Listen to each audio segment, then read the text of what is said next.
네, 안녕하십니까. 법쌤입니다.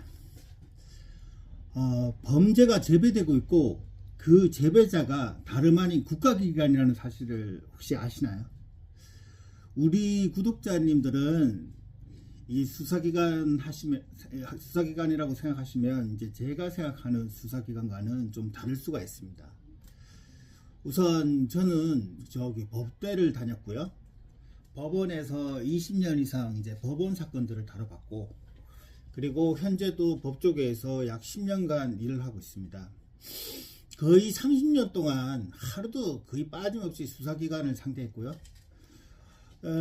여러분들 중에서는 경찰하면 마동석, 검사하면 모래시계 같은 공정한 검사, 그리고 판사라고 하면 판관포청천, 이런 사람을 생각할 수 있으나 저는 경찰, 검찰, 법원은 범죄하고 아주 깊은 관련을 맺고 있다, 이렇게 생각하고 있습니다. 우리가 흔히 범죄라고 하면 개인에 대한 범죄, 강간, 강도, 절도, 사기, 이런 것이 해당되고요. 그리고 이제 사회적 범죄, 무슨 유사휴벌료를 팔거나 성매매 조직을 운영하거나 아니면 이 조직적인 어떤 동원을 해서 하는 그런 범죄들, 그리고 이제 국가적 범죄라고 그러면 이제 내란죄, 외환죄, 이런 것들이 있는데요. 크게 3등분을 합니다. 그 중에서 이 사회와 국가에 관한 법익의 죄는 이 수사기관들하고 아주 밀접한 관계가 있고 이들이 어느 정도 재배를 합니다. 그 대표적인 예가 이제 불법 무기류 신고기관, 그런 것들이 있어요. 그것만 봐도 알 수가 있어요. 요 신고기간이 있는 범죄들은 주로 이제 재배되는 범죄들입니다. 보통 1년에 한 번씩 이제 수확하는 범죄로서 과거에는 유사휘발유, 이런 범죄가 있었는데요. 그게 이제 수확 기간이 끝나면 이제 도박에 관한 범죄를 수확을 하고, 그게 끝나면 이제 불법 총기류, 그 다음에는 성매매 등. 그러니까 한 해에 돌아가면서 범죄를 수확을 합니다. 그래서 한번 수확하고 난 다음에 다시 그 범죄를 수확할 때가 되면 1년이 지났기 때문에 어느 정도 재배가 되어서 수확할 만큼 성장해져 있는 것입니다.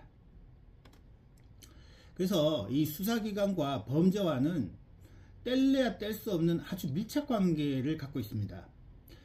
수사기관이 누구를 수확하고 누구를 재배할지 이런 것들을 결정하게 되니까 수사기관과 범죄는 밀착하지 않을 수가 없어요. 우리는 이제 12.3 내란에서 이 내란이 성공하지 못한 이유가 이 내란 조직으로 동원되었던 기관들이 이 내란 범죄하고 밀착하지 못했기 때문에 실패한 것입니다.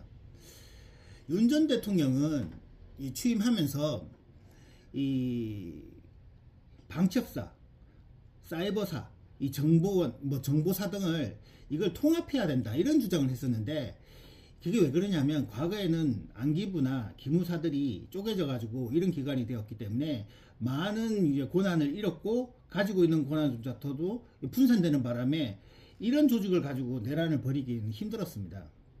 그래서 윤 전 대통령이 이제 군 조직을 동원했으나 이 조직들이 보니까 내란 목적을 달성하기 위해는 너무나 부족한 거예요. 그래서 지금 윤 전 대통령이 미리 그런 부분을 이제 통합하려고 했으나 그조차도 민주당의 이제 반대로 할 수가 없었던 것이죠. 그래서 방첩사가 주도적으로 이제 내란을 벌였으나 실패했고, 그 후에 다시 제2의 내란을 준비했다가 탄핵된 것입니다. 윤석열 전 대통령은 이제 내란이 실패했을 때 플랜 B도 가지고 있었던 것 같습니다.